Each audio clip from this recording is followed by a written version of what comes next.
Now, I have 10 minutes. I wasn't sure I was going to get to this stage, but I can't help but say something about this whole coronavirus thing, if you want me to. Yes.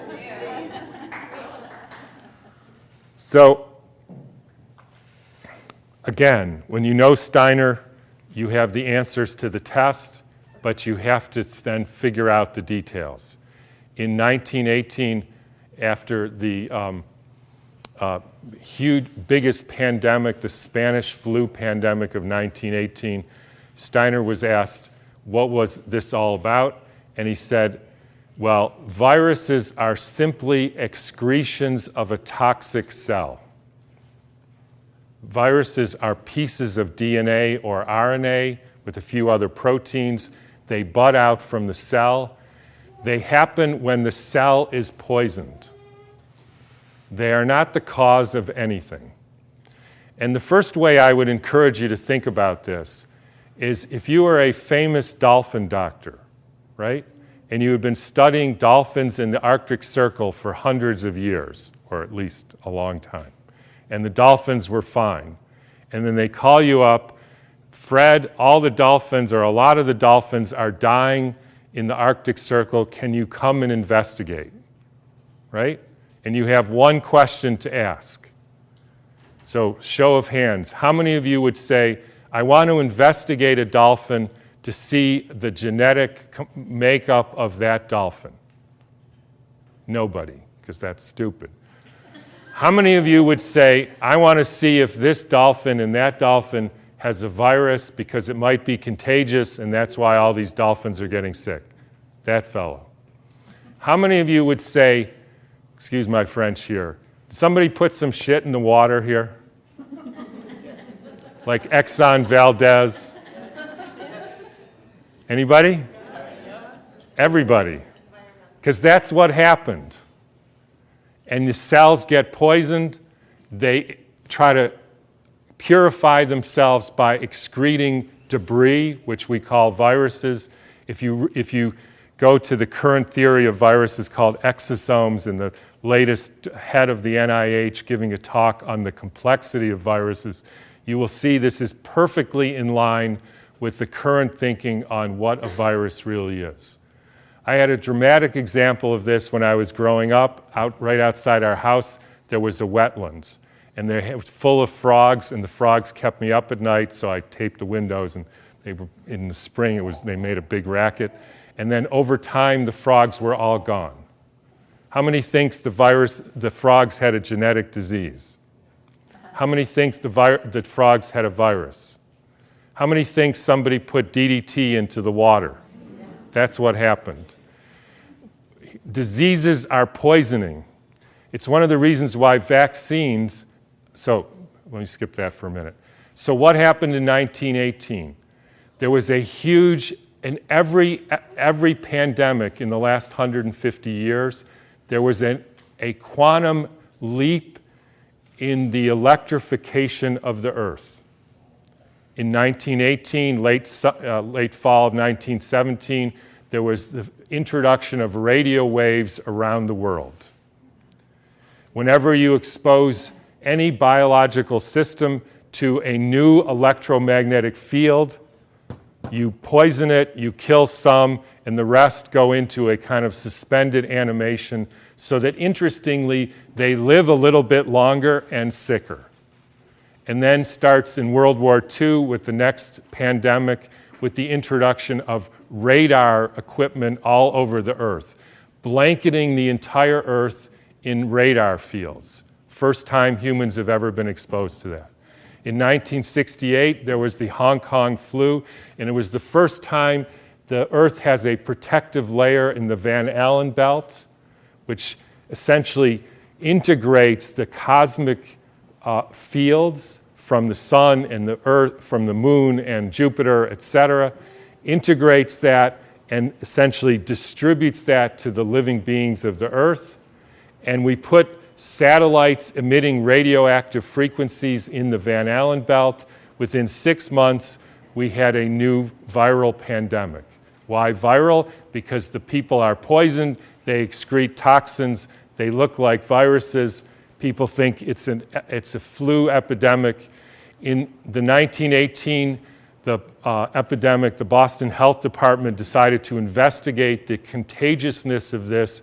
So they, believe it or not, took hundreds of people with the flu and they sucked the snot out of their nose and injected it into the healthy people who didn't have the flu, and not one time could they make the next person sick. They did this over and over again, and they were not able to demonstrate contagion. They even did it with horses who apparently got the Spanish flu, and they put bags over their head, and the horses sneezed in the bag, and they put the bag over the next horse, and not one horse got sick. You can read about this in a book called The Invisible Rainbow by Arthur Furstenberg, who chronicles all the steps in the electrification of the earth and how within 6 months there was a new flu pandemic all over the world. And when you hear the normal explanations, how did it go from Kansas to South Africa in 2 weeks? So the entire world got the symptoms at the same time, in spite of the fact that the mode of transportation was horseback and boats, and there's no explanation for it. They just say, we don't know how that happened. But when you think about it, with these radio waves and other frequencies that some of you have in your pocket and on your wrist, you can send a signal to Japan and it arrives instantaneously. So any of you who don't believe there is an electromagnetic field that communicates globally within seconds just is not paying attention to this. And I will only finish by pointing out that there has been a dramatic and quantum leap in the last 6 months with the electrification of the Earth. And I'm sure a lot of you know what that is. It's called 5G, where they now have 20,000 radiation-emitting satellites, just like the radiation-emitting thing in your pocket and on your wrist and that you use all the time. That is not compatible with health. I'm sorry to say it, it's not compatible with health. That is a water destructuring device. And for any of you who say, yeah, well, we're not electrical beings, we're just physical matter, then don't bother doing an EKG or an EEG or a nerve conduction test, because we are electrical beings and the chemicals are only the byproduct of those electrical impulses. And I'll finish with, anybody want to make one guess as to where the first completely blanketed 5G city in the world was? Exactly. So when you start thinking about this, we are in an existential crisis here, folks, the likes of which humankind has never seen. And I don't want to go all Old Testament prophet on you, but this is something that is unprecedented. The putting of 100,000 satellites in the very